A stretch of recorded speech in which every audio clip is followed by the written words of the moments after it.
Olha, os cientistas climáticos do mundo nos dizem que a taxa mais alta, segura, de emissões seria cerca de 350 partes por milhão de dióxido de carbono e gases do efeito estufa na atmosfera. Nós já estamos em 400. Eles dizem que o mais seguro que poderíamos esperar aguentar sem sofrer implicações perigosas, no caso de seca, fome, conflitos, extinção em massa, seria um aumento na temperatura de cerca de 2 graus Celsius. E nós estamos bem perto disso. E com todo o dióxido de carbono que já se encontra na atmosfera, nós vamos facilmente passar disso. Então, no momento, nós estamos vivenciando a próxima grande extinção de espécies na Terra, algo que não vemos desde o desaparecimento dos dinossauros.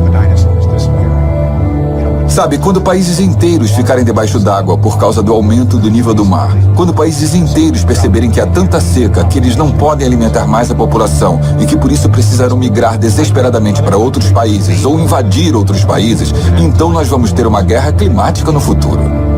Mas e a pecuária e a agricultura animal? Bom, quanto a isso, tipo...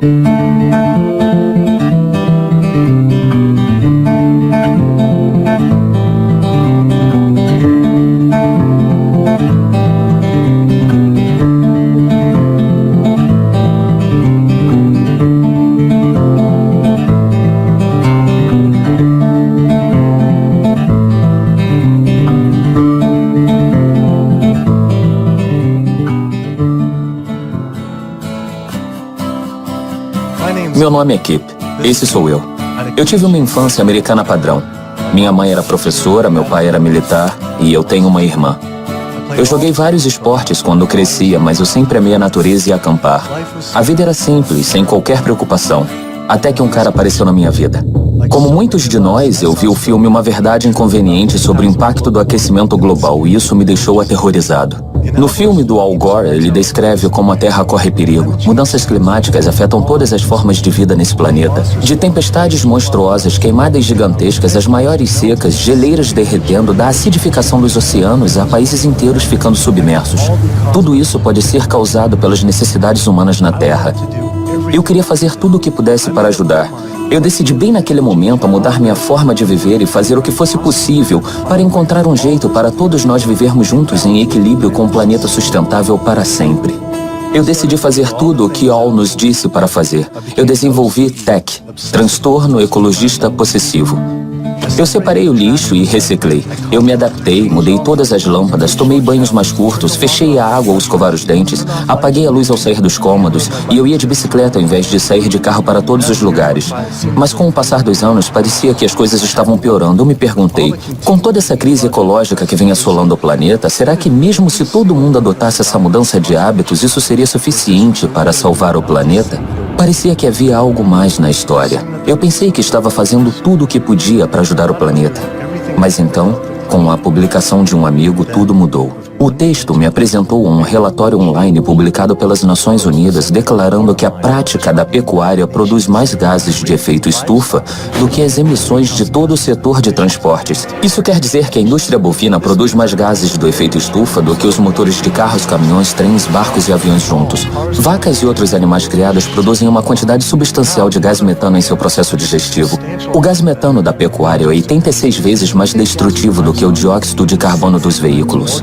Eu estava andando de bicicleta para cima e para baixo para ajudar a reduzir as emissões, mas acontece que tem mais coisas nas mudanças climáticas do que somente combustíveis fósseis. Eu comecei a fazer mais pesquisas. A ONU, junto com outras agências, publicou que não só a pecuária tem um imenso papel no aquecimento global, como também é a maior causa de consumo de recursos e degradação ambiental que destrói o planeta hoje em dia.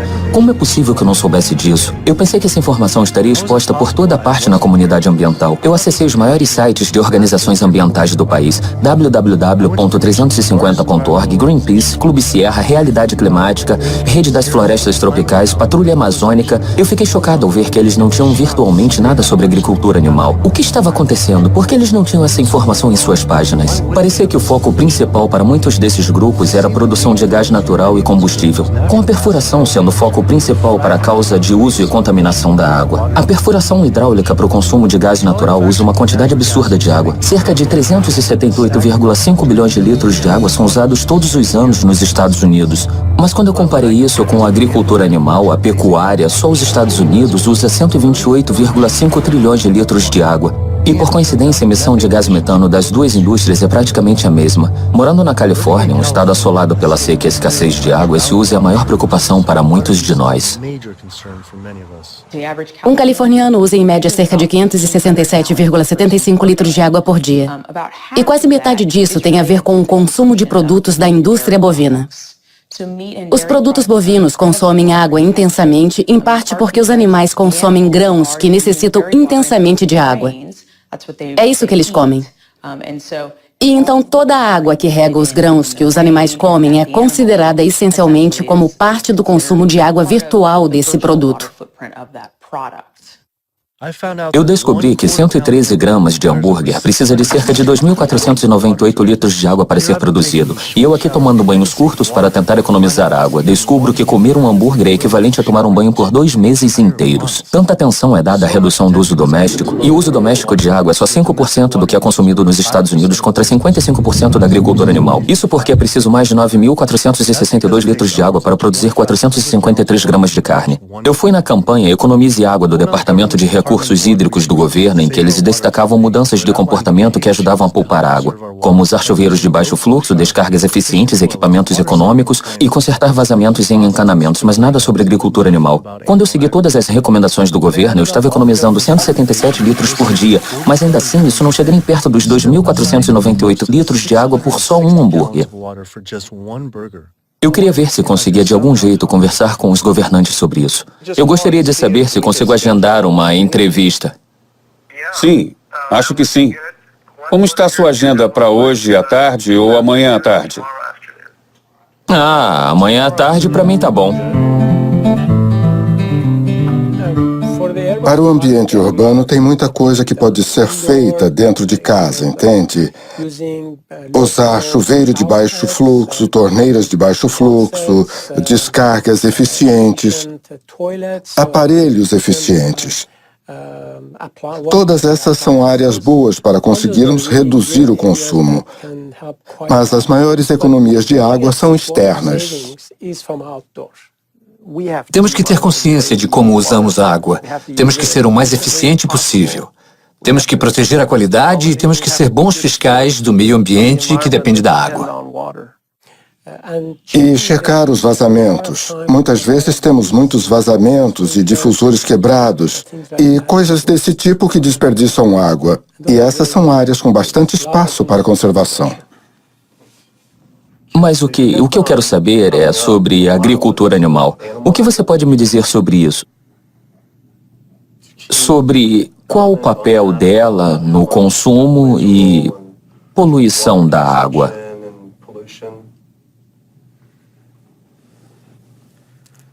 Eu não tenho certeza. Essa não é minha área. Tem um estudo que descobriu que 453 gramas de carne consome 9.462,5 litros de água. Sim. E para ovos são 1.805,44 litros de água. E para o queijo quase 3.406,5 litros. Assim, eu acho que é simples. Por que isso não está no Economize Água? Isso é como se você fosse na casa de alguém e esse vizinho tivesse uma torneira vazando, sabe? Pingando, pingando. E então você vê uma mangueira gigante aberta no máximo até que 2.498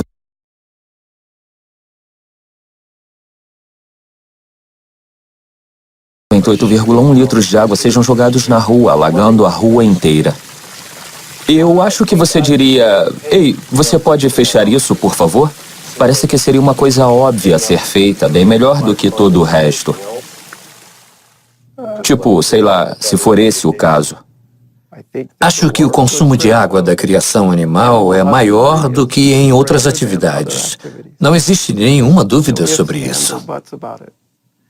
Isso seria realmente poderoso. Só que ao invés de esperar até estarmos vivendo uma seca, entende? O que você acha de começar agora e dizer para quem quer que esteja à frente do Economize Água: ei, vamos encorajar as pessoas a comer menos carne agora, porque esses estudos foram publicados? Eu não acho que isso vai acontecer. Por quê? Eu não acho que isso vai acontecer. Por quê? Por causa da forma como o governo atua por aqui. Isso é muito interessante, mas por quê?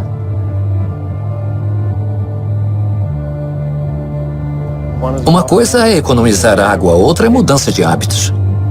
Hábito de tomar banho e não regar o próprio jardim e essas coisas todas. Isso é hábito.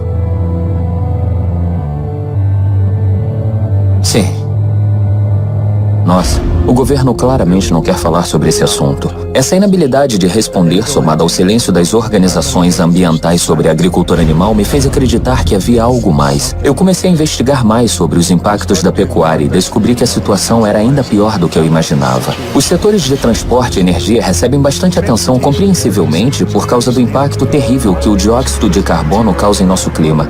Mas a agricultura animal produz 65% do óxido nitroso mundial, um gás com o potencial de causar o aquecimento global 296 vezes maior do que o CO2 por quilo. E ainda assim só ouvimos falar de combustíveis fósseis. As emissões de CO2 relacionadas à energia devem aumentar 20% até o ano de 2040. Mas as previsões são que as emissões da pecuária aumentem 85% até 2050. Esses números impressionantes se devem ao aumento do consumo de carne e laticínios. De acordo com 2 especialistas ambientais do Grupo do Banco Mundial, o uso de padrões globais para a medição de gases do efeito estufa indica que a agricultura animal foi responsável por 51% das mudanças climáticas causadas pelo homem, enquanto o sequestro de carbono, a respiração e o metano são tidos como responsáveis e que o estudo da ONU não abrangeu.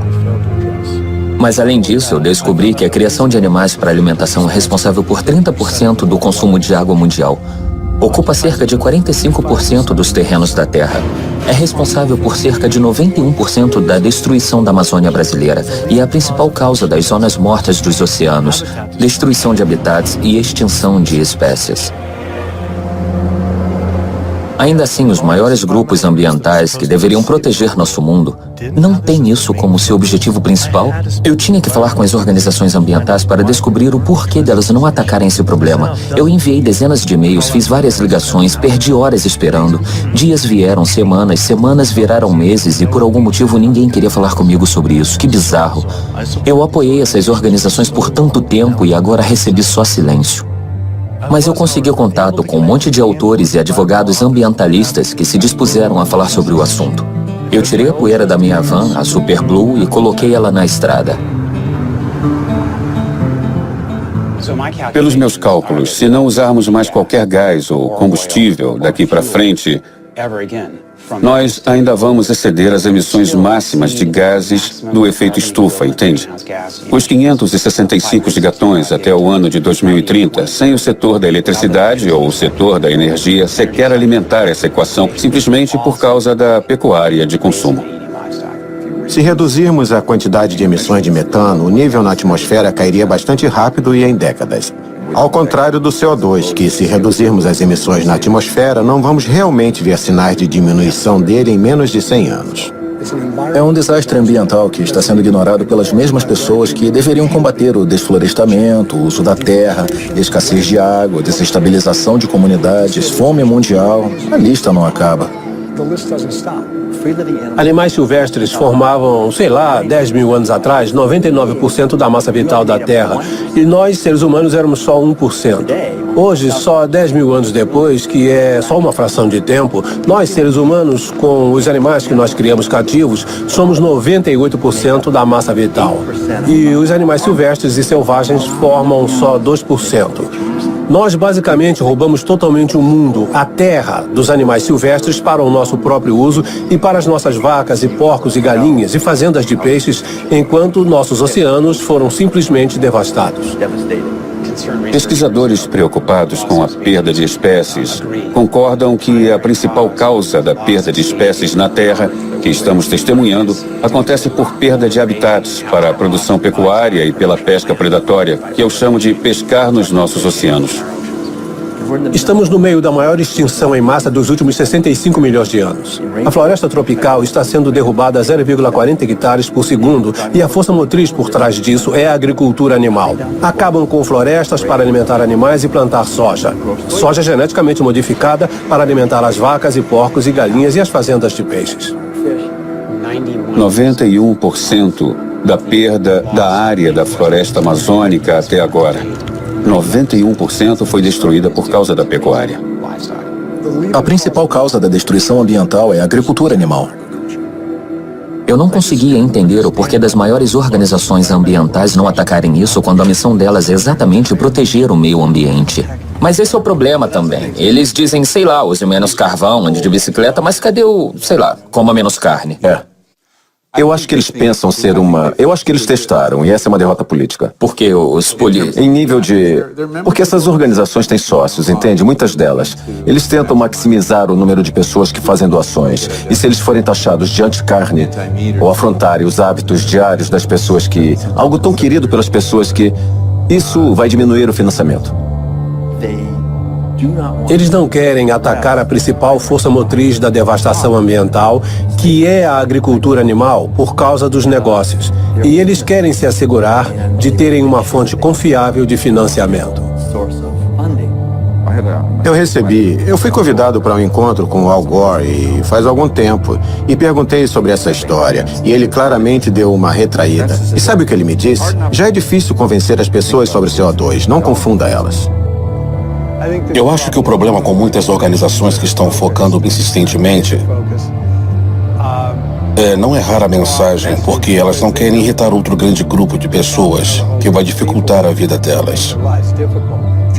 Se você ouvir a maioria das grandes organizações ambientais, elas não vão te dizer nada além de continue vivendo como você vive, mas troque uma lâmpada de vez em quando, dirija menos, use menos plástico, recicle mais. Isso é melhor para o financiamento deles do que criar uma trama tipo vítima contra opressor. Sabe, é como quando nós falamos sobre quando temos uma família problemática e o pai é um alcoólatra, que é uma coisa que ninguém pode comentar. Todo mundo desvia do assunto e, mesmo assim, ele é a principal causa da destruição dos relacionamentos familiares, porque ninguém quer falar sobre isso. Como essas organizações poderiam não saber? Assim, o problema está bem diante delas, é inevitável a esse ponto. E como essas organizações, elas estão se amontoando para mostrar ao público geral que a mudança climática é causada pelo homem. E ao fazer isso, elas estão falhando miseravelmente em ver o que está bem diante delas. A agricultura animal, criar e matar animais para alimentação, é o que está realmente matando o planeta. Então era isso. Chega de e-mails ou ligações, eu me cansei. Decidi que se quisesse respostas, eu teria que ir pessoalmente às sedes dessas organizações. Oi, tudo bem? Oi, tudo. Nós estamos gravando um documentário e é sobre sustentabilidade e como a agricultura animal tem peso nisso. Eu gostaria de conversar com David Barr. Barr? David Barr? Sim. Ok. Você agendou um horário com ele?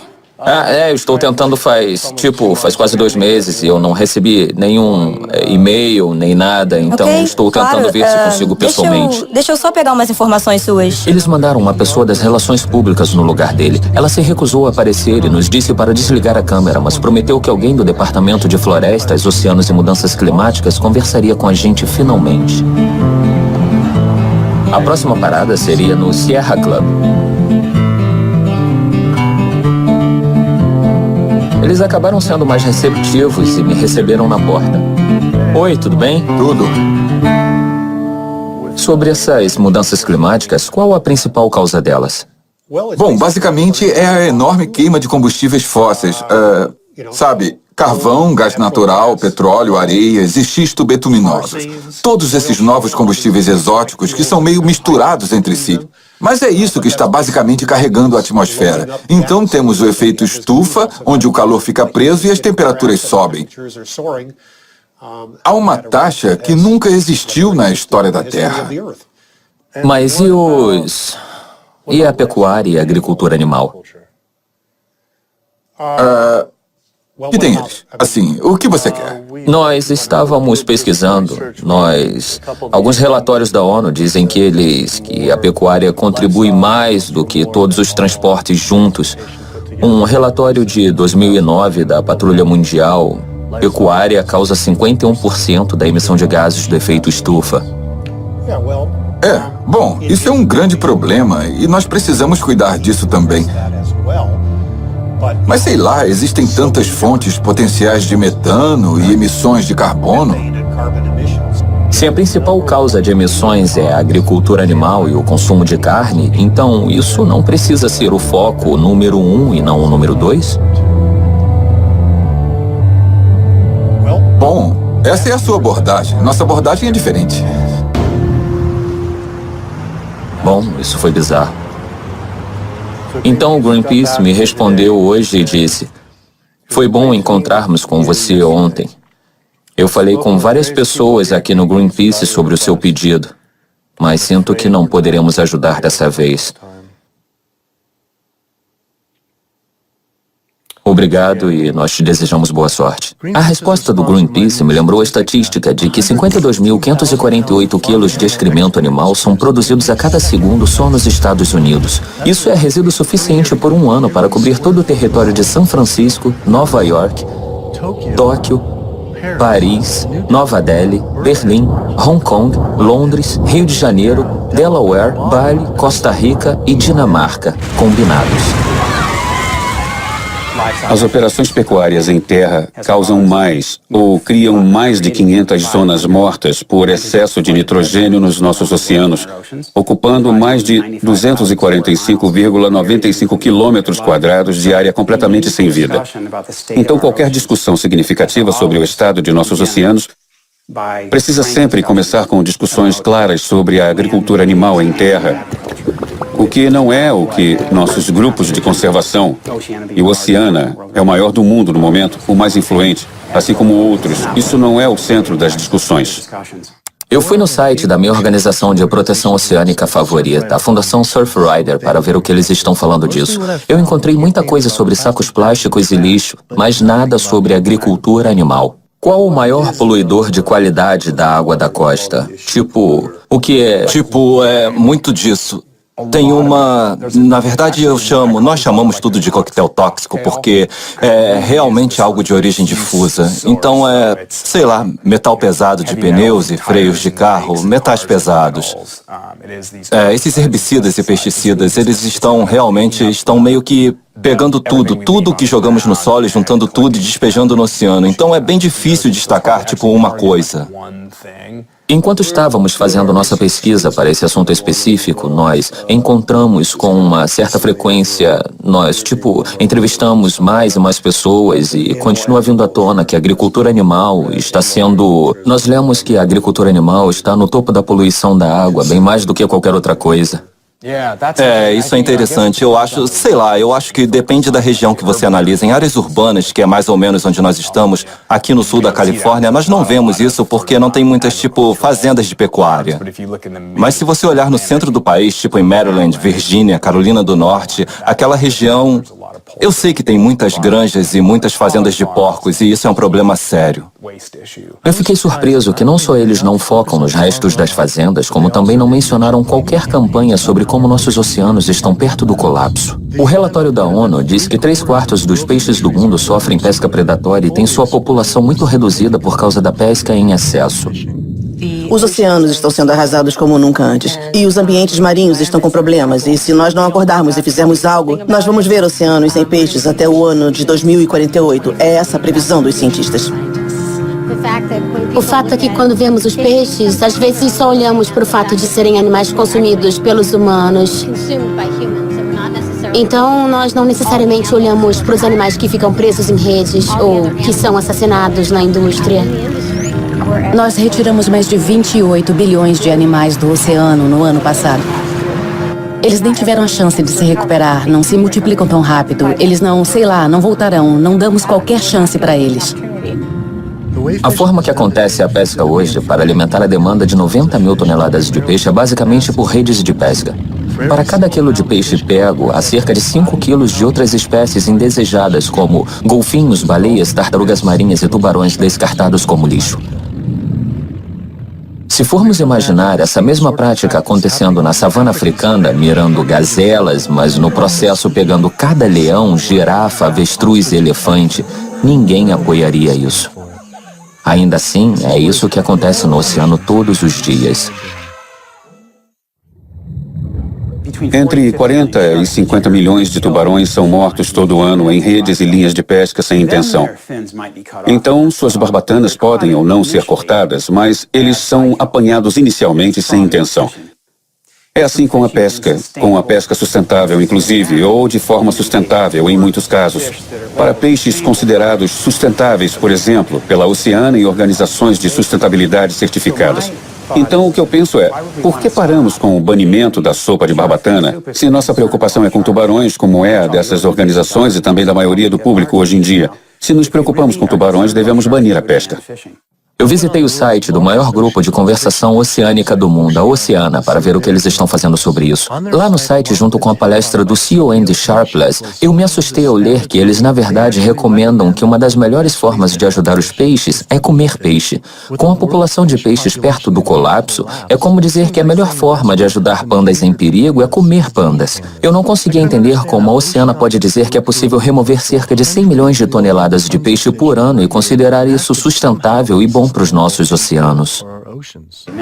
Muitas espécies à beira da extinção estão beirando a extinção de forma gradativa e não se recuperaram com a proteção da Oceana, nem com a proteção do Conselho de Fiscalização Marítima e até com a proteção do Aquário de Frutos do Mar da Baía de Monterrey, o que, você sabe, eu menciono nas minhas palestras, que, sei lá, deveriam mudar de nome, já que não protegem nada. Eles estão só assistindo isso acontecer, ao invés de, sei lá, lutar agressivamente contra isso. Assim, de acordo com a Organização de Alimentos e Agricultura das Nações Unidas, sabe, quase 3/4 de todos os pesqueiros pelo mundo praticam pesca predatória. Então não existem criações de peixes por aí que, sei lá, você pode considerar que tem níveis saudáveis para o ecossistema. Assistindo à palestra do Andy, ele falou sobre alimentar o mundo. Em 1988, a pesca, como você menciona, atingiu seu pico em 85 milhões de toneladas. Como é possível ser sustentável pegar 100 milhões de toneladas em 2050, independentemente de ser em um criadouro ou no oceano? Se para cada quilo de peixe retirado, são retirados basicamente 5 quilos de peixes selvagens. Não importa se é num lago ou no oceano. Como isso é sustentável?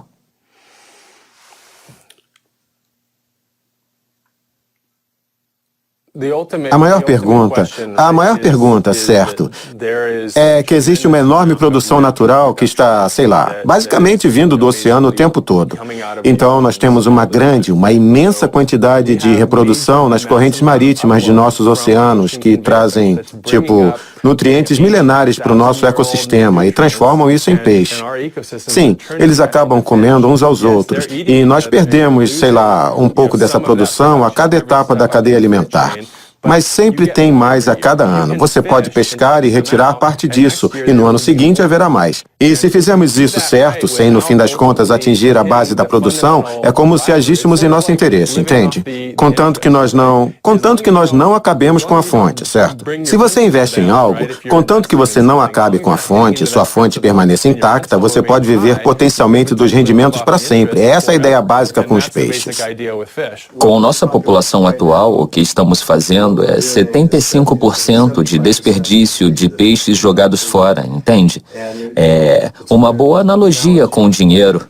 Não estamos vivendo de rendimentos, estamos devendo muito. E se nossa população que tenta viver em família com a mesma quantidade de dinheiro, aumentamos a população em 35% para 9 bilhões de pessoas, não é só, precisamos parar de gastar dinheiro, precisamos parar de comer peixe. Sim, bom, se você pudesse trazer o investimento de volta. A pesca de qualquer tipo acaba não só as espécies, mas nós viramos assassinos em série. Quando uma espécie atinge seu mínimo e eles, a indústria pesqueira, sem aquela espécie, vai buscar uma nova espécie, entende? Isso é extinção em série. É um ótimo nome. E no processo, peixes estão desaparecendo. Não só espécies estão sendo perdidas, mas a próxima geração está sendo perdida. E então o mecanismo é extremamente destrutivo. Estamos perdendo espécies de peixes, mas precisamos ter em mente que também estamos destruindo habitats. Eu acho que eles inventaram esse termo pesca sustentável para fazer a gente se sentir bem com o consumo de peixe e continuar a tirar peixes do oceano quando, de fato, para nós da Pastor do Mar não existe essa história de pesca sustentável. Os frutos do mar não são uma fonte de proteína uma fonte sustentável de proteína para alimentar o planeta, para as pessoas do planeta, não é? As pessoas não querem ouvir isso, porque isso as faz se sentir como se tivessem que agir, que parar de fazer algo. E muita gente não quer fazer isso. Eles não querem divulgar isso porque é incômodo. Eles não querem se propor a dizer para as pessoas o que fazer. Mas estamos num ponto onde todos temos que ser conscientes e temos que entender e temos que agir com isso. Nosso fundador, Capitão Watson, gosta de dizer: se o oceano morrer, nós morremos. Isso não é um bordão, é a verdade. Talvez o outro único ecossistema que está sendo destruído na mesma velocidade são as florestas tropicais. Nossas florestas globais são essencialmente o pulmão do planeta. Elas respiram CO2 e exalam oxigênio. 0,40 hectares de floresta é derrubado a cada segundo e a maior causa disso é para a criação de gado e plantio de seu alimento. Isso é essencialmente um campo de futebol desmatado a cada segundo. E estima-se que todo dia cerca de 100 espécies de plantas, animais e insetos se perdem por causa da destruição das florestas.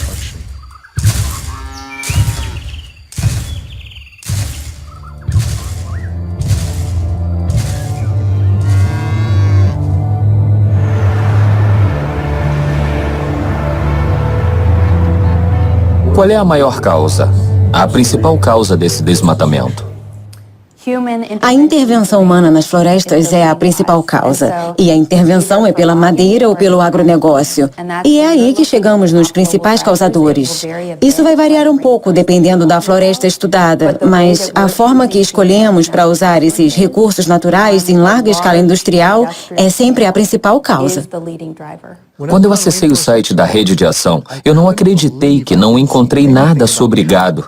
Mas eu vi que eles tinham uma campanha grande contra o azeite de dendê. As plantações desse óleo estão causando desflorestamentos gigantes nas florestas da Indonésia. Estima-se que o azeite de dendê seja responsável por 10,52 milhões de hectares desmatados. Se comparados com a pecuária e seu plantio, eles são responsáveis por 55,03 milhões de hectares de florestas perdidas até hoje. Mas no site deles eu fiquei chocado ao ver que o gado não foi incluído como um de seus 4 principais assuntos. Ao invés disso, eles focaram em óleo, polpa e papel, carvão e areias bituminosas. Como eles não atacam a principal causa do desmatamento, por que focar em combustíveis fósseis e não no gado? O pior é o combustível fóssil ou a agricultura animal? Não entendo por que deveríamos comparar um com o outro.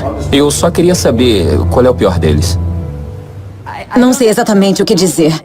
Será que a diretora executiva de um dos maiores grupos de proteção das florestas do mundo honestamente não saberia o que está acontecendo? Ou ainda pior, isso seria omitido de propósito? E nesse caso, por quê? Eu imediatamente fui na patrulha amazônica para ver se eles diriam qual a verdadeira maior causa da destruição das florestas. O lugar mais biologicamente e culturalmente diverso do planeta está sob forte ataque no momento. A floresta amazônica pode desaparecer. Ela pode desaparecer completamente nos próximos 10 anos. Qual é a principal causa do desmatamento das florestas? A principal causa do desmatamento das florestas, eu diria, bom, só para colocar no contexto das atividades da patrulha amazônica, não sei, tem muitos fatores de desflorestamento, como nós chamamos. Muitas razões diferentes e formas de destruir as florestas tropicais. As principais, aquelas que causam maior estrago e são mais disseminadas, são os megaprojetos, como os oleodutos e gasodutos, como os projetos de extração, como as megas represas. Não estamos falando de... Eu me senti andando em círculos com esses grupos, como se eu estivesse preso numa estranha conspiração bovina, além da imaginação, onde ninguém pode falar sobre vacas. Eu não acreditei que essas organizações não diziam qual era a verdadeira principal causa do desmatamento de florestas. Eu tinha que perguntar mais uma vez.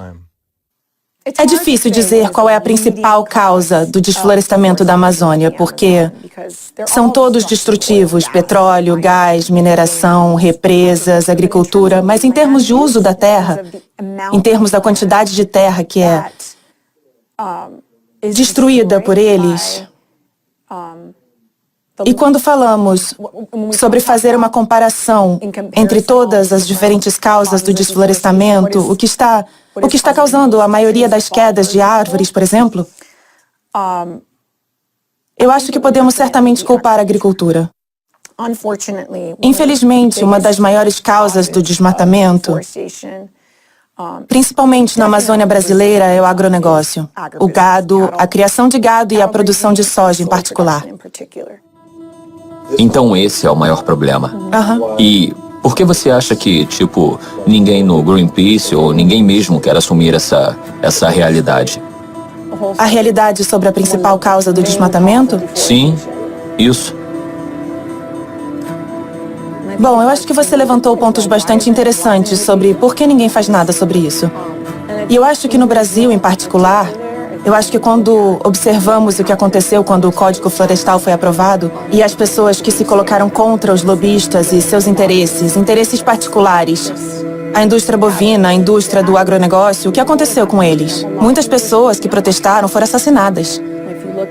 Se você procurar, não sei, o José Carlos, procurar o Cláudio, tem gente que está dando a cara e falando, sabe, que a criação de gado está destruindo a Amazônia. Entende?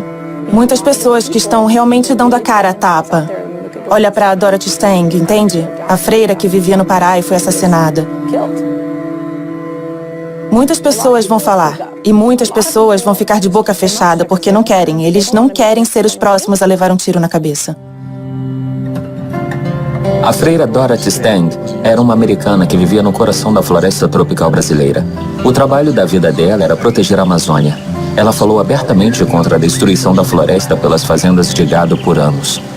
Um dia, voltando para casa, ela foi brutalmente assassinada com um tiro a queima-roupa por um mercenário contratado pela indústria do gado.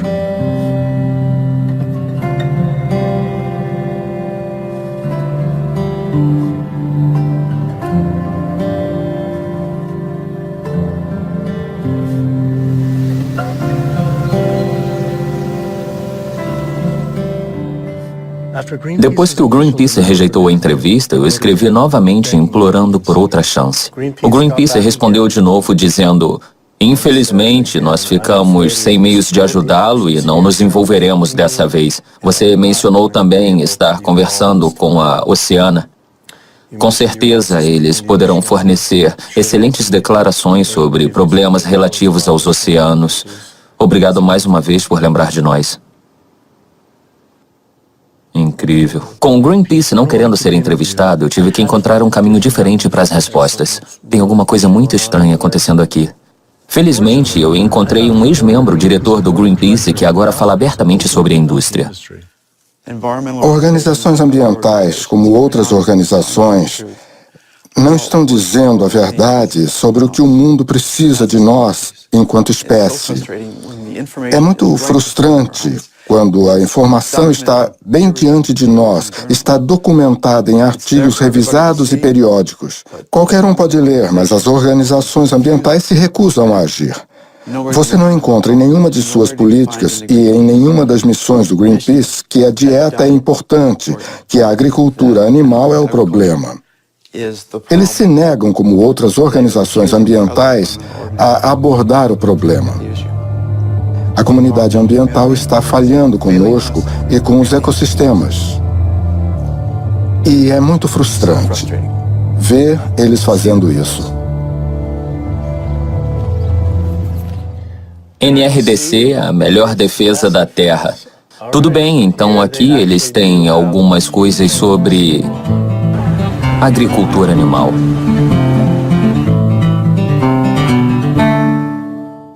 A principal causa da degradação ambiental é muita poluição e muitas máquinas sendo produzidas rapidamente em muitos lugares pelo mundo. Ultimamente, em 2009, a Patrulha Mundial declarou que a pecuária causa 51% das emissões de gases do efeito estufa e os transportes cerca de 13%. Por outro lado, a ONU disse entre 18 e 30%, o que é mais do que todos os transportes juntos. Nacional? Internacionalmente? O mundo todo. Ou nacionalmente? Isso. Bom, eu acho que a produção de energia e os transportes ainda são os maiores emissores. Eu não vou comentar sobre isso porque não estou a par desses números. Então não me cite nisso, mas isso é peido de vaca. É isso, eu acho que é esse o problema. Eu acho que são os peidos de vaca. Você tem algum relatório? Bom, essa era a parte da história. A produção de metano pela flatulência de vacas e outros animais é um grande contribuidor, mas a maior parte se dá pelo desflorestamento e lixo que eles produzem, que é 130 vezes mais lixo do que toda a população humana mundial, virtualmente sem qualquer benefício ou tratamento. O NRDC certamente, como eu disse, tem um grande programa de alimentos. De fato, todo ano nós oferecemos os prêmios Vivendo Verde em reconhecimento aos inovadores da alimentação. E no ano passado, um dos premiados foi um produtor sustentável de porcos, que na verdade não usa nenhum antibiótico. E os antibióticos usados na produção de alimentos nos Estados Unidos, hoje em dia, sabe? Estamos dando a maioria dos antibióticos nos Estados Unidos para animais saudáveis. Eu queria visitar uma dessas fazendas sustentáveis. Eu encontrei a fazenda de gado à base de vegetais Mark Garden, na costa californiana.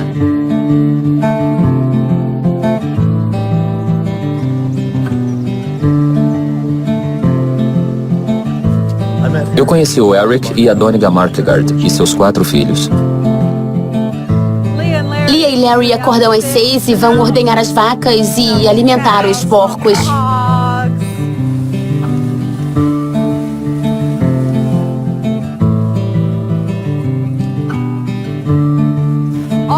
Ao todo, nós cuidamos de 1.820,70 hectares. Nossa! E esse é o nosso rancho. Aqui nós temos 385,18 hectares. Bastante. Em média, nós temos uma vaca e meia por cada 4,05 hectares. Nós produzimos por ano cerca de 36,24 mil quilos de carne pronta para consumo.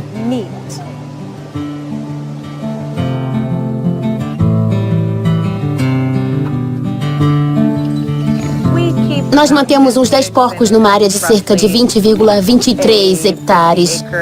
E eles pastam numa área de cerca de 4 hectares. Algumas pessoas acham que os porcos são sujos e nojentos, mas eu gosto deles. Eles conhecem a gente, eles são nossos amigos e são muito legais. E eles podem ser nossos melhores amigos ou podem ser como irmãos. Viu? Eles reconhecem quando você gosta deles. Assim, eu não deveria me apegar, mas nós temos que ter porcos legais. Por que você não deveria se apegar? Bom, porque eles vão acabar virando bacon. Ah, é? Mas... Esses porcos têm uns 7 meses agora. Ah, é? Nossa. E esses maiores estão ficando prontos pro abate. Aqueles 2 menores ali, sabe, eles vão crescer por mais alguns meses. Eu amo os animais. E é por isso que eu estou no ramo das carnes. É isso que a sociedade precisa enxergar. Que as peças de carne são partes de um animal. Uma criatura que vive e respira. É difícil. Mas como a Doniga disse antes, nós fazemos isso porque amamos eles. Com o uso da terra, vocês têm cerca de, contando com os ativos ou equipamentos industriais, cerca de 0,81 hectares, 1 hectare por vaca, dependendo. Não é tão limpo assim, mas eu diria 14, 16 hectares. Isso, e temos um rancho na Dakota do Sul com 20,23 hectares. 23 hectares, são tipo 20,23 hectares. Nossa, e por quê? A mesma coisa. Tinha o cultivo e acabou o nitrogênio, entende? Exploraram Também a é terra. sazonal, E lá não é? é sazonal. E é possível, ou é prático, para o mundo todo dizer crie gado à base de pasto? Tipo, no Brasil, onde, sei lá, 80%, supostamente 80% da floresta tropical foi destruída pelo gado. E o que vocês pensam disso? Eles não deveriam comer carne. Se o meio ambiente deles não foi feito para criar gado, eles não deveriam comer carne. É. E como vocês anulam a pegada de carbono da pecuária?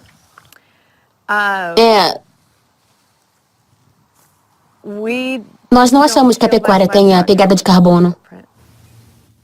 Eu saí de lá me sentindo confuso. E quanto ao gado à base de pasto não ter pegada de carbono, parece poder fazer sentido se eu somasse o uso da terra e a população. Se formos usar os Market Garden como modelo de criação de animais, o que requer 1.820,70 hectares para produzir 36,240 quilos de carne, o americano médio come 94,68 quilos de carne por ano. Se fosse tudo de gado à base de pasto, só 382 pessoas poderiam se alimentar dessa terra. Isso equivale a 4,73 hectares por pessoa, vezes 314 milhões de americanos, o que é igual a 1,5 bilhões de hectares de terra por pasto. Infelizmente, só existem 0,77 bilhões de hectares nos 48 estados americanos mais ao sul. Atualmente, cerca de metade da terra de todos os Estados Unidos é dedicada à agricultura animal. Se nós fôssemos mudar para gado à base de pasto, precisaríamos limpar cada metro quadrado dos Estados Unidos até o Canadá e a América Central e até a América do Sul. E isso só para alimentar a demanda americana de carne. Mas essa conta não leva em consideração que muito dessa terra não serve para o pasto pecuário. Nós precisaríamos converter todas as montanhas em pasto,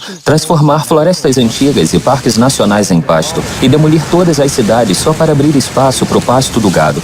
Assim como no Brasil, os Estados Unidos não estão preparados para essa demanda de carne. São precisos 23 meses para um animal de pasto crescer até o ponto de idade e tamanho para o abate, enquanto o gado de grãos leva 15 meses. Então são 8 meses a mais de uso de água, uso de terra, alimento, lixo. E em termos de pegada de carbono, isso faz bastante diferença. Parece que, por causa do uso da terra, o gado de pasto é ainda mais insustentável do que a criação industrial. Eu precisava aceitar o fato de que não existe forma sustentável de criar animais suficientes para alimentar a demanda atual de carne. E também tinha minhas dúvidas quanto aos laticínios. Mas eu queria conversar com uma companhia de laticínios orgânicos de ponta para ver se eles acreditam que seus produtos são considerados sustentáveis para a população mundial. Isso requer muito investimento para produzir leite. A ração, a água, a terra. É verdade. E pode não ser prático esperar que exista produção de leite suficiente para uma produção sustentável, para alimentar o mundo todo. Eu não acredito que isso seja necessariamente o caso. Eu acho que talvez muito se espera que o mundo possa ser alimentado por laticínios de maneira sustentável. Eu não sei a resposta, mas o senso comum diria que as chances são pequenas. Eu fiquei chocado de receber uma resposta tão honesta. Se isso veio do CEO da empresa, eu me pergunto o que os fazendeiros diriam. Baseado no marketing, parecia que suas fazendas eram oásis para as vacas.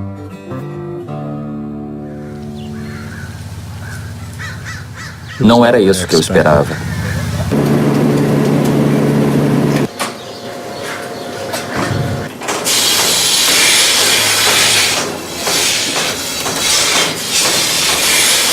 Uma vaca vai comer, sei lá, entre 63,42 quilos e 67,95 quilos de ração por dia. 63,42 quilos? Todo dia, e ainda vão beber entre 113,55 e 151,40 litros de água.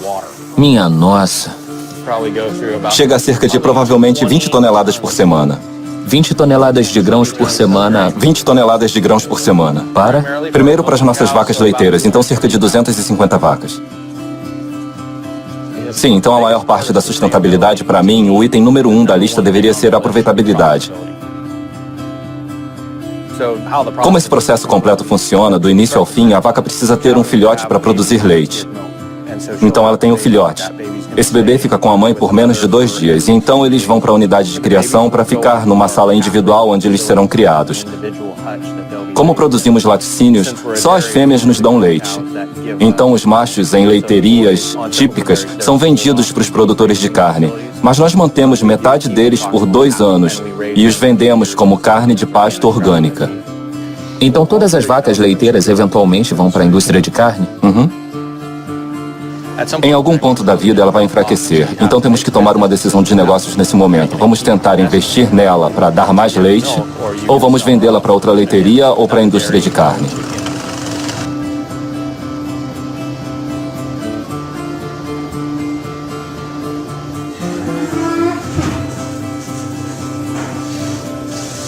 Existem poucos lugares no planeta que têm esse tipo de meio ambiente. Mas a demanda de proteína do leite no mundo continua crescendo. E não há terra suficiente no planeta para fazer esse tipo de leiteria ao redor do mundo. Acontece que o meio ambiente não vai ser assim, não tem tanta terra. Então eu acho que, em escala global, a conclusão é que laticínios não são sustentáveis. A menos que comecemos a destruir casas e criar novas pastagens. E a única forma de começar a destruir casas é ter menos gente. Mas nós sabemos que, sei lá, a população vai continuar a crescer e isso significa mais comércio de laticínios, com certeza.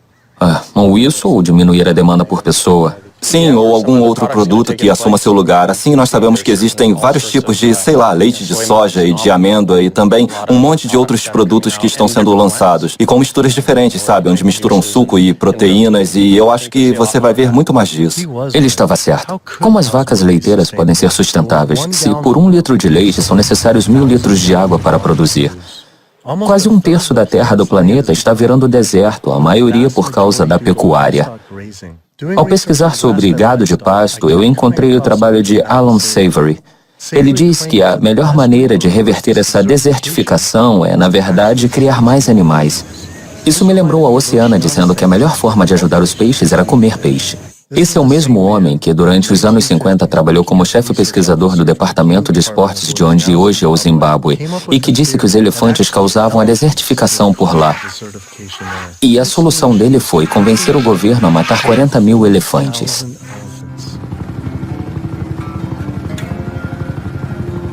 E depois de 14 anos de massacre impiedoso, as condições só pioraram.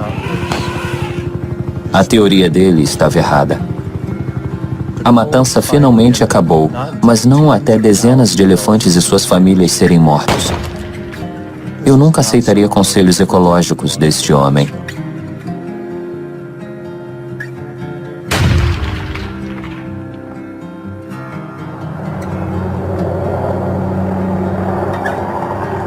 Parece que a indústria do gado está tendo o mesmo efeito na vida selvagem nos Estados Unidos. O governo vem mantendo cavalos em cativeiro. E nós hoje temos mais cavalos selvagens e burros em edifícios mantidos pelo governo. 50 mil cavalos e burros a mais em territórios do governo do que livres em seus habitats. Basicamente, temos rancheiros que criam em terras públicas por uma fração do praticado normalmente. Eles estão sendo imensamente subsidiados em cerca de uns 15avos do imposto normal. E o que a Secretaria de Gerenciamento de Terra tem a dizer sobre isso? Quanta forragem e água tem na terra? E aí eles divagam. Eles doam um tanto para vacas, um tanto para a vida selvagem e um tanto para os cavalos selvagens e burros. É o que vemos, que parte da forragem e da água dos leões vai para a indústria pecuária. Eles usam cavalos e burros de bode expiatório. Tem muito cavalo e burro, vamos removê-los. Eu sempre digo às pessoas que os cavalos selvagens e burros não são vítimas do gerenciamento de nossas terras para pecuária, porque nós também vemos acontecer muita caça predatória. Nós sabemos que lobos agora também são alvos dos rancheiros para acabar com eles. A USDA tem aviões e tudo o que eles fazem é atirar em predadores. Então tudo o que os rancheiros fazem é ligar e dizer, temos um coiote aqui. Aí eles vêm, atiram no coiote, ou atiram no leão da montanha, ou atiram na jaguatirica. E tudo bem para os rancheiros. No estado de Washington, depois do gado ter sido atacado em terras públicas, onde pastavam sob permissão, o governo do estado decidiu matar uma matilha de lobos inteira. E aqueles lobos não foram mais vistos. Eles haviam imigrado do Canadá e agora estão mortos. E isso começa em nível local, com a Secretaria de Gerenciamento de Terra, mas depois chega até o Congresso. E nós vemos o Congresso sentado lá, disposto a fazer esse mau gerenciamento de nossas terras públicas continuar. É a insistência e o poder de lobby da indústria de agricultura animal que continua a assassinar lobos, continua a haver a prática de manter os predadores em níveis baixos, que não beneficiam o ecossistema. Eu já vi tantos terrenos, já vi tantas intervenções da Secretaria de Gerenciamento de Terra, onde eles dizem que as terras não estão atingindo os padrões. E eles dizem abertamente que é a pecuária que está fazendo as terras não atingirem os padrões. E ainda assim, eles continuam a permitir a prática da pecuária. Eles estão envolvidos com o fato de onças serem caçadas por cachorros, de matilhas inteiras serem dizimadas. da temporada de caça durar o ano inteiro e de armadilhas serem armadas para que os bichos sofram. Se alguém se importa com os cavalos selvagens, com as terras públicas e com o meio ambiente, não pode ignorar o impacto negativo que a prática pecuária está tendo nas terras públicas no Oeste. Eu adicionei o custo da produção de comida animal, que os produtores não conseguem, de fato, arcar sozinhos. Esses são os custos ocultos ou custos externos que eles impõem à sociedade. Isso acaba afetando a saúde pública. Danos ambientais, subsídios, danos a pesqueiros e até a crueldade. Se você pegar esses custos externos, que chegam a 440 bilhões de dólares, se as indústrias bovina e de laticínios forem obrigadas a assumir esses custos, se eles tiverem que arcar com esses gastos, os custos e o preço de varejo de carne e laticínios iam lá para o espaço. Então uma dúzia de ovos vai custar 5 vezes mais caro. Um Big Mac vai custar 10 vezes mais caro. Coma você carne ou não, seja você onívoro ou herbívoro, você está pagando parte dos custos do consumo de outra pessoa. Então, se alguém vai ao McDonald's e compra um Big Mac por 5 dólares, outros 7 dólares de custos são jogados para a sociedade. Eu estou pagando, você está pagando, coma você carne ou não. Quando você presta atenção em quem se beneficia e quem faz lobby pelo sistema de agricultura, são os maiores produtores de comida do país e os maiores produtores de carne. E quanto maiores e mais ricos eles ficam, mais eles podem ditar as políticas federais sobre a produção de comida, porque eles têm muito poder político. Eu sabia que precisava conversar com os grupos de lobby da agricultura animal para ouvir o que eles tinham a dizer. Se eles conseguem silenciar o governo, será que eles influenciam e têm possíveis conexões com os grupos ambientais também? A Aliança de Agricultura Animal, um dos maiores grupos de lobby da pecuária na América, aceitou ser entrevistada. O Greenpeace não conversou com a gente, mas a Aliança pela Agricultura vai conceder uma entrevista. Só isso já diz algo. As pessoas ouvem a expressão OGM e esse termo é assustador, mas eu acho que a agricultura tem dificuldade para explicar seu significado, mas na realidade o que fazemos é usar a tecnologia para promover melhoramentos na forma de plantio de grãos e em como criamos os animais. Não vamos alimentar o mundo voltando a como era 100 anos atrás, quando os animais eram alimentados com um pasto. Não é só trazer os animais para dentro e implementar esses grandes sistemas integrados por causa de sustentabilidade. Isso com certeza reduz o impacto ambiental enquanto melhora o bem-estar animal e a segurança dos alimentos. Então você está dizendo que os animais gostam de ficar presos? Tipo, as galinhas e as vacas gostam de ficar presas como gostam de pastar soltas?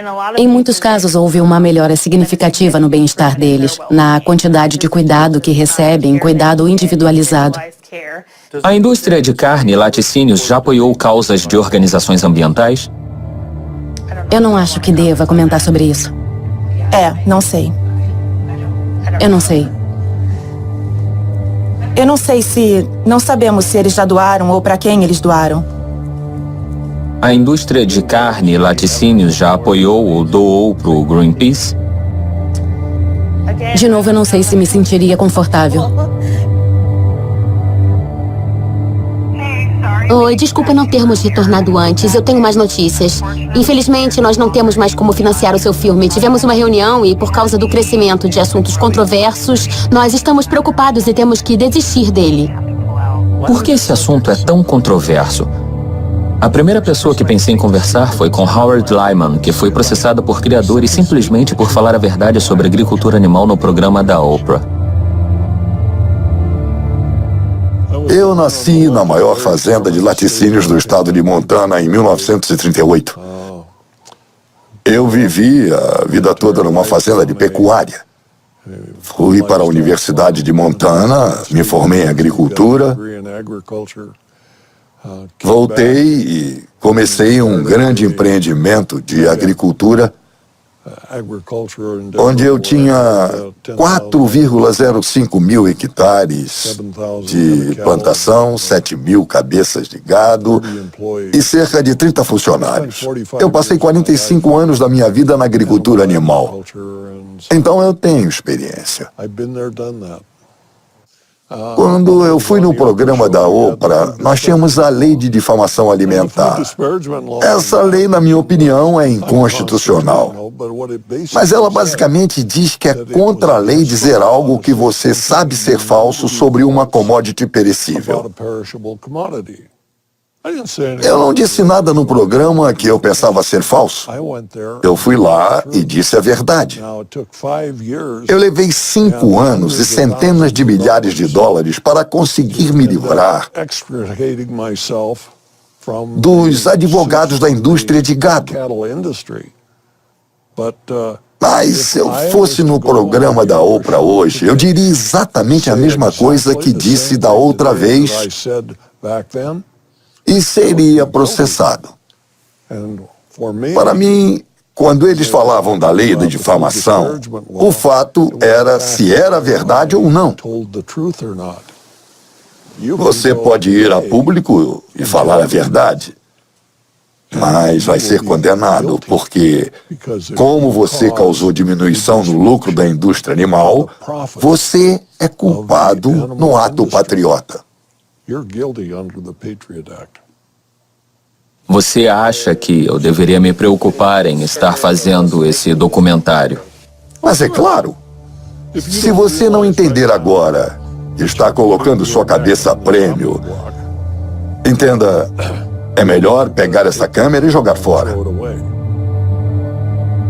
A indústria de agricultura animal é uma das mais poderosas indústrias do planeta. Eu acho que a maioria das pessoas do país sabe da influência do dinheiro e da indústria na política. E nós podemos enxergar isso claramente com essa indústria em particular. A maioria das pessoas ficaria chocada em saber que os ativistas do meio ambiente e dos direitos dos animais são as maiores ameaças de terrorismo doméstico de acordo com o FBI. E por que isso? Isso é difícil de responder. Por que esses grupos estão no topo das prioridades do FBI? Eu acho que grande parte se deve ao fato deles, mais do que outros movimentos sociais, estarem ameaçando diretamente o lucro das corporações. Quando tentamos descobrir como as fazendas industriais e a agricultura animal estão poluindo o meio ambiente, eles tentam vetar a divulgação dessa informação, seja por meio da segurança nacional ou segurança pública, por problemas com marcas registradas ou segredos de negócio. Nós já vimos várias tentativas de manter as pessoas ignorantes quanto ao que eles fazem. E uma das maiores indústrias do planeta, com o maior impacto ambiental, está tentando nos manter ignorantes sobre como ela opera. Com a Lei da Liberdade de Informação, nós conseguimos documentos da Unidade Antiterrorismo que mostram que eles estão monitorando minhas palestras e entrevistas, como essa, meu site e meu livro. Nós corremos risco ao filmar e mostrar isso? Você está enfrentando pessoas com muitos recursos legais. Assim, é impressionante a quantidade de dinheiro que eles dispõem e você não tem nada. Eu acho que o medo é uma grande parte da tática também. O Will estava certo. Eu estava com medo. Quando eu soube dos ativistas sendo mortos no Brasil, eu fiquei atônito, mas me senti seguro. Mas saber que ativistas e jornalistas americanos são alvo da indústria e do FBI, meu financiamento sendo cancelado, eu fiquei bem preocupado e isso virou pessoal. Seria por isso que ninguém estava disposto a tocar no assunto? Eu decidi me precaver e proteger tudo o que eu já tinha filmado.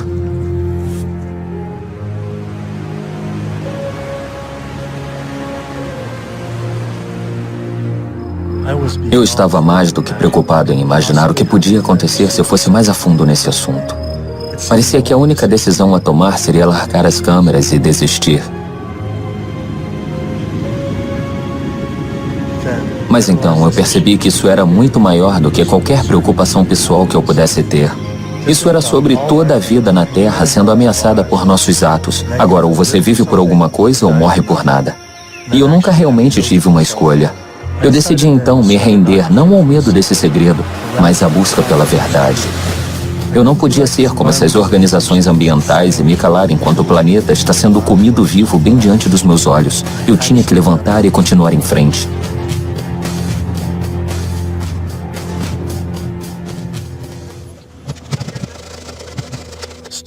Algumas pessoas dirão que o problema não é de fato a agricultura animal, mas a superpopulação humana.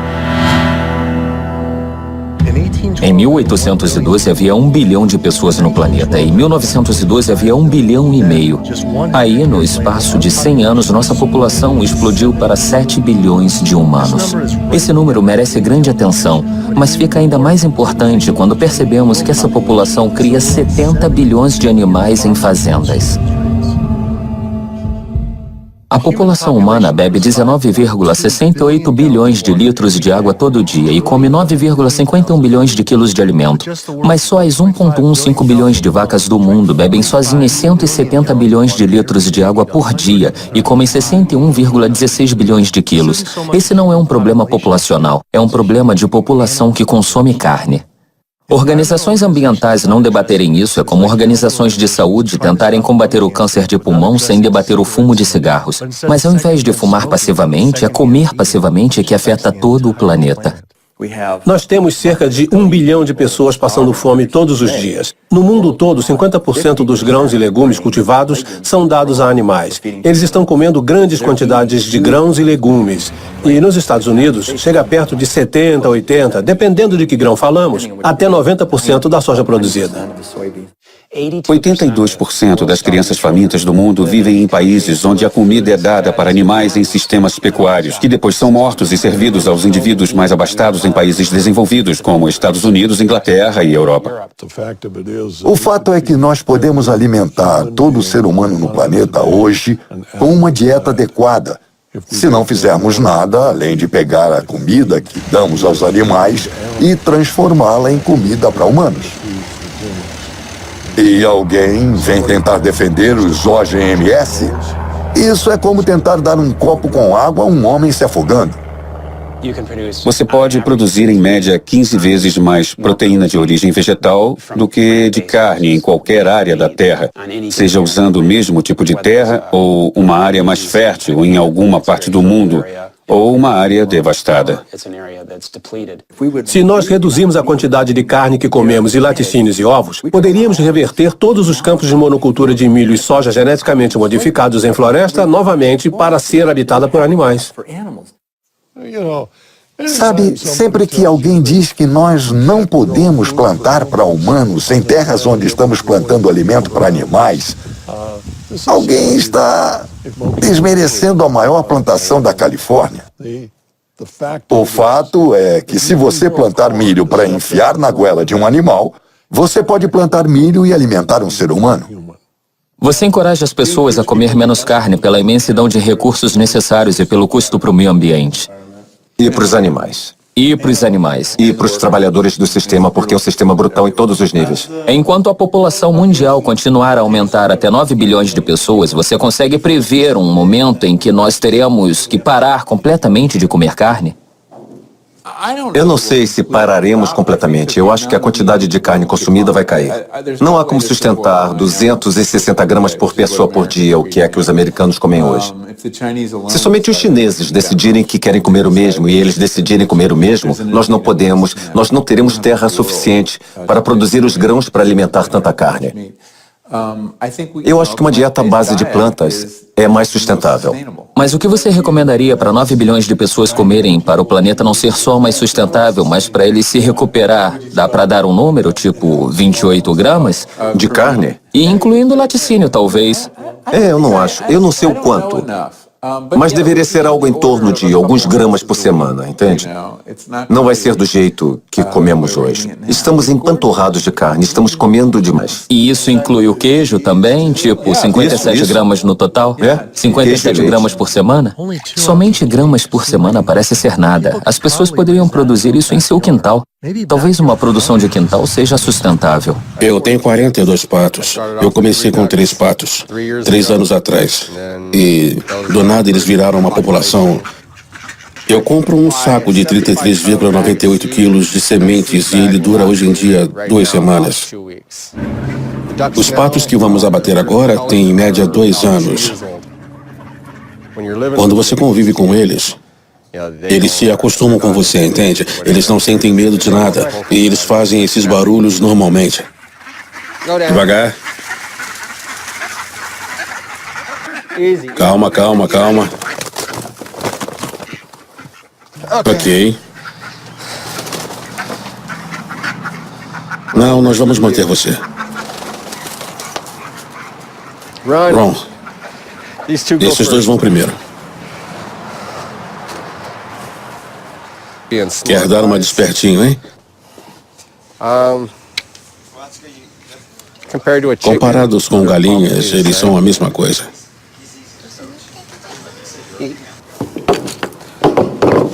Aquele ali tá bom, viu? É ele. Aquele ali vai, aquele ali não.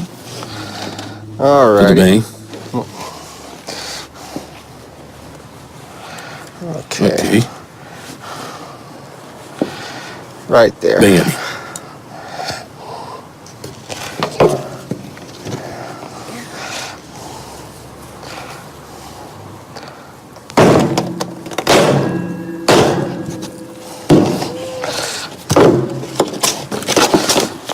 Isso vai ser meio nojento. Como ele ainda está vivo?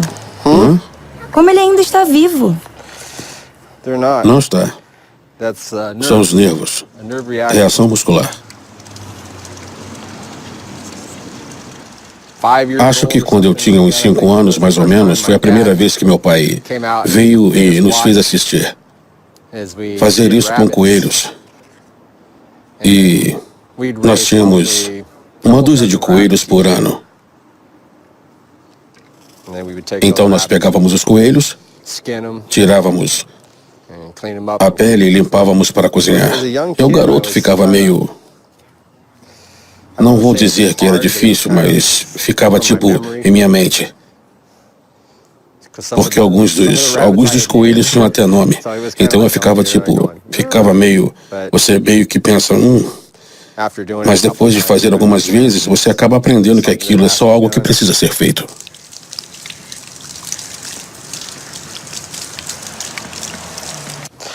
Os dedos não.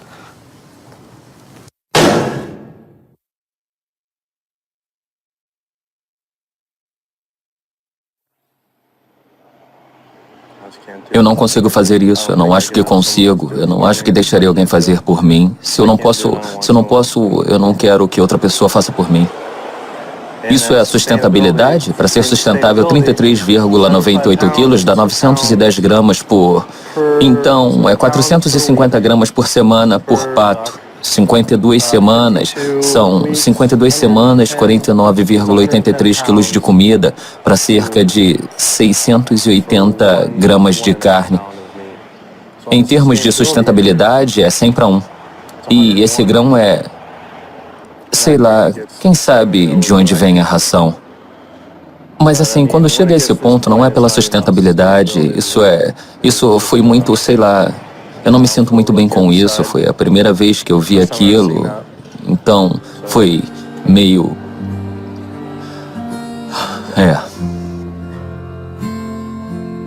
Eu fiquei tão envolvido com a destruição causada pela agricultura animal que percebi que eu nunca cheguei a adentrar a óbvia realidade de que cada um desses animais foi morto. Isso sempre esteve desconectado, abstraído do ato de comer carne. Mas quando isso ficou pessoal, face a face, a história mudou. Eu já tinha marcado adiantadamente a filmagem de outro massacre de quintal a uma galinha que parou de produzir ovos. Eu não sabia como poderia sobreviver a outro massacre. Então eu não fui.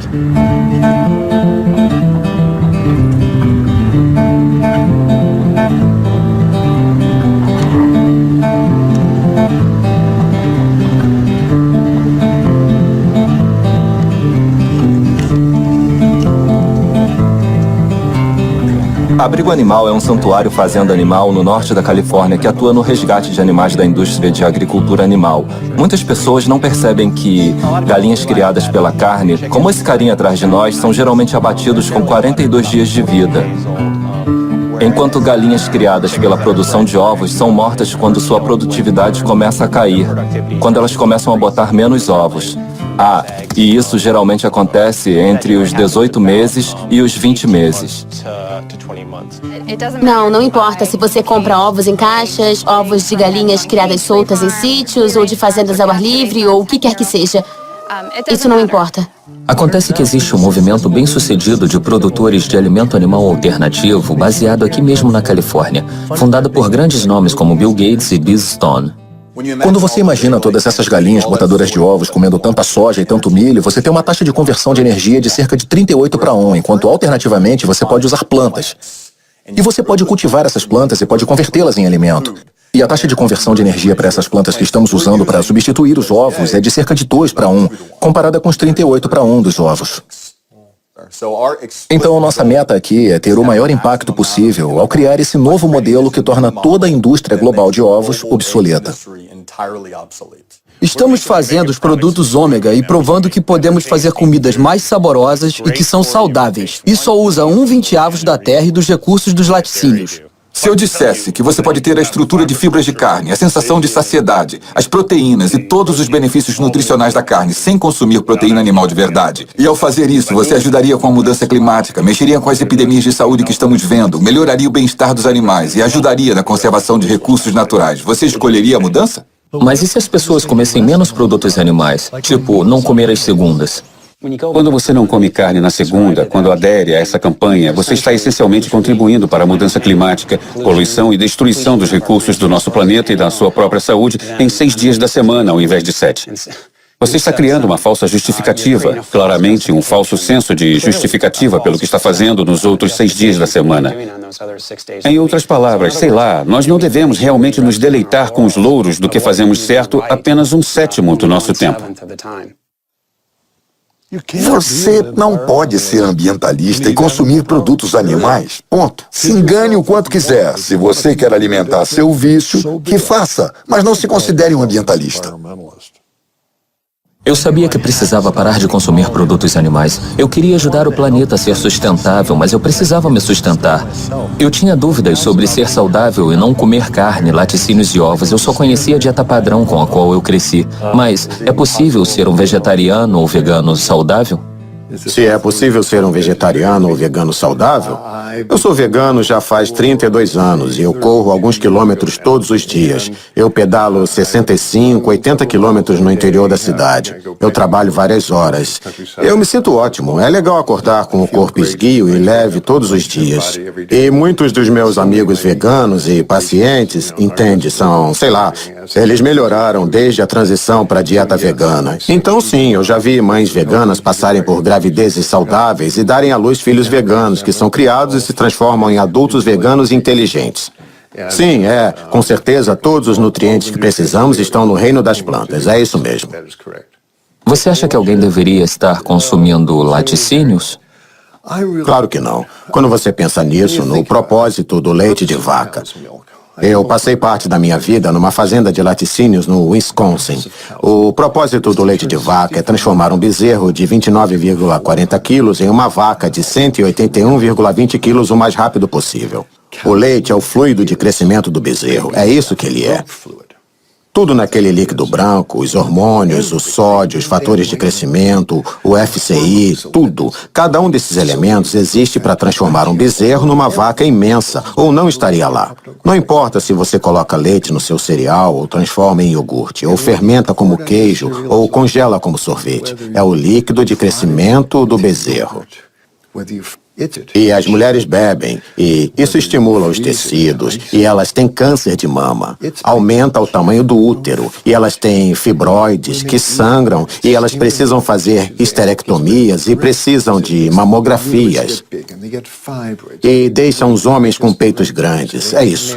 O leite de vaca são as secreções lactantes de um grande mamífero que acabou de dar cria.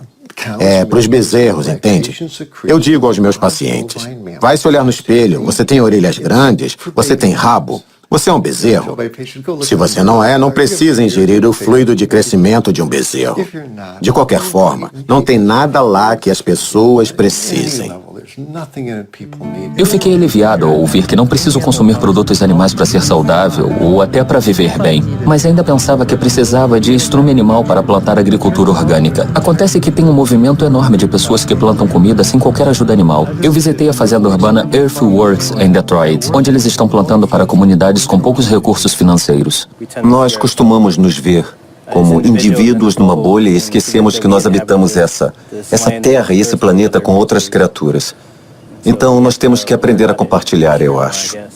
Já está aqui. Ele está trabalhando no jardim. Você ficaria surpreso com o que pode fazer com o que não parece ser tanto espaço assim. Aqui tem 1/4 por 8, isso. Qual é o objetivo esse ano? Quanto você acha que consegue tirar daqui no máximo? Eu diria que pelo menos 45,30 quilos, pelo menos. 45,30 quilos? Nossa, que legal. No primeiro ano completo, depois que começamos, nós dobramos nosso rendimento em mais de 6,342 quilos de comida. 6,342 quilos? Em quantos hectares? Em média, 1 hectare. Então, quanto mais comida produzimos e colhemos, ou a terra ajuda a produzir, nós temos que devolver os nutrientes para o solo. Então, gostamos de pensar que nosso trabalho é regenerativo, já que colocamos a mesma quantidade de substância vital na terra que estamos retirando. Então é até mais saudável e mais seguro usar compostos vegetarianos ou vegetais. Sim, foi isso que descobrimos, mas também porque leva menos tempo e é bem mais fácil de gerenciar. Bem mais fácil, é. E o solo é tão rico quanto... Sim, com certeza. Não só o veganismo é mais compassivo, é também mais eficiente. E numa sociedade com tantos bilhões de pessoas, nós precisamos ser o mais eficiente possível. Algumas pessoas podem chegar e dizer que se abraçarmos essa visão primitiva, onde só existem animais selvagens e a gente volte a tipo caçar e coletar, que vai ser legal.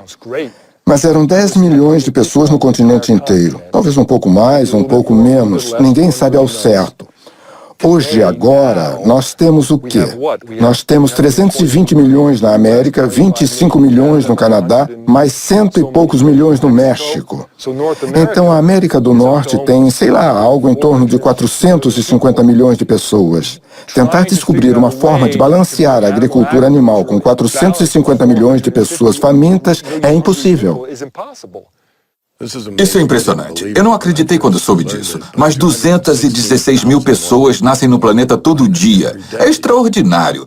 Mas o que é realmente extraordinário é precisar por dia de mais de 13,76 mil hectares de terra para plantio. E isso não vai acontecer. Alimentar uma pessoa numa dieta vegana à base de plantas por um ano requer só 1/6 de 1 hectare de terra. Alimentar a mesma pessoa numa dieta vegetariana que inclui ovos e leite requer 3 vezes mais terra. Alimentar um cidadão americano padrão com carne, leite e ovos requer 18 vezes mais terra. Isso é porque você pode produzir 16,7 mil quilos de vegetais em 0,67 hectares, mas só 167,6 quilos de carne no mesmo pedaço de terra. Um californiano que consome muita carne pode economizar o equivalente a 1,4 toneladas de CO2 por ano se removesse a carne de sua dieta. Ele economizaria 1,6 toneladas ao virar vegetariano e 1,8 toneladas virando vegano. Isso é mais do que mudar sua casa para energia solar ou dirigir carros híbridos. Só mudar para um veículo elétrico economiza mais, o que ainda poucos podem pagar. Mas ao contrário dos carros elétricos, a economia não para nos gases de efeito estufa. Uma dieta vegana produz metade do CO2 de uma onívora americana, usa 1/11 da quantidade de combustíveis fósseis, 1/13 da quantidade de água e 1/18 da quantidade de terra. Depois de somar tudo isso, eu percebi que eu tinha chance de economizar todo dia mais de 4.163,5 litros de água, 20,03 quilos de grãos, 2 metros quadrados de terreno florestal e o equivalente a 4,5 quilos de CO2 e uma vida animal a cada dia. Se nós, enquanto sociedade, virarmos veganos e nos afastarmos do consumo de alimentos animais em direção a uma dieta à base de plantas, bom, o que poderia acontecer? Se não matarmos todas essas vacas e comermos elas, então não precisaremos criar tantas vacas porque estamos criando vacas, galinhas e porcos e peixes. Nós estamos criando eles, sei lá, por todo esse tempo e sem pestanejar. Então, se não criarmos eles, não precisaremos alimentá-los. E se não precisarmos alimentá-los, não precisaremos dedicar tanta terra para o cultivo de grãos e legumes e tudo mais para alimentá-los. E então a floresta pode voltar, a vida selvagem pode voltar, os oceanos podem voltar, os rios podem voltar a correr limpos, o ar pode voltar, nossa saúde pode voltar. A estrutura de energia renovável, como prédios solares e geradores eólicos espalhados pelo país para reduzir a mudança climática, essa é uma ótima ideia, mas é projetada para levar pelo menos 20 anos e custar no mínimo 18 trilhões de dólares para desenvolver. Outra solução para a mudança climática: nós podemos parar de comer os animais. E isso pode ser feito hoje. Não precisa levar 20 anos e com certeza não precisa custar 18 trilhões de dólares porque não custa nada. Algumas pessoas dizem, vamos resolver o CO2 e aí a gente se preocupa com o metano. Isso é errado. O que faz sentido é fazer o contrário. Faça algo sobre o metano e a resposta virá imediatamente. Sem qualquer sombra de dúvidas, é a coisa mais importante que alguém pode fazer pelo meio ambiente. Nenhum estilo de vida tem um alcance tão grande e um impacto tão profundamente positivo no planeta e em toda a vida na Terra do que escolher parar de consumir animais e viver do veganismo. Você não acha que o problema seria resolvido num piscar de olhos? Eu vou te falar. Tudo o que precisamos é que os ambientalistas vivam o que pregam. E o mundo seguirá um novo caminho. Nós não vamos ter sucesso até acabarmos com a agricultura animal. E por sucesso, eu quero dizer não salvar os ecossistemas a tempo, não ter alimento suficiente para todas as pessoas do planeta, não parar o aquecimento global, não parar de poluir as zonas mortas que ocorrem nos campos de milho e soja plantados para alimentar a pecuária. E nós não vamos parar a caça aos lobos e outros predadores. A fazenda orgânica é um passo positivo gigante na direção certa, mas nós precisamos continuar andando, nós precisamos ir além dos orgânicos, nós precisamos de sustentabilidade. Quando você tira os animais da equação, você também tira os gases do efeito estufa e também tira os riscos à saúde e tira alguns dos fatores externos ligados à escassez de alimentos. Mas uma coisa que é impressionante, eu acho que a gente traz de volta nossos valores. Valores como compaixão, integridade e gentileza, valores que são naturais para os seres humanos. Você traz isso de volta e reconstrói a história da nossa alimentação. E eu acho que isso alimenta o progresso. Eu também acho que isso ajuda as pessoas a pararem antes de comer ovos, antes de comer um bife, antes de comer um nugget e se perguntarem, é isso que eu realmente quero? Ou eu, na verdade, quero algo mais?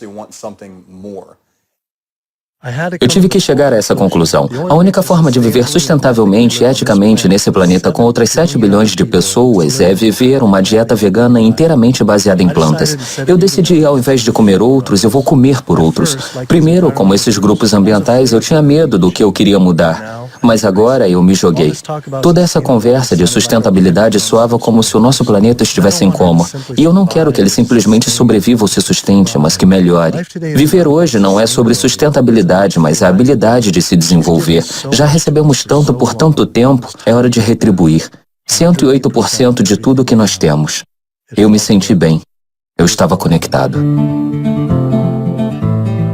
E nós vemos esse movimento não só sobre prover alimentos mais baratos que todos possam comer, mas também um movimento espiritual, um movimento em direção à compreensão de quem nós realmente somos e de como nós podemos nos conectar uns com os outros.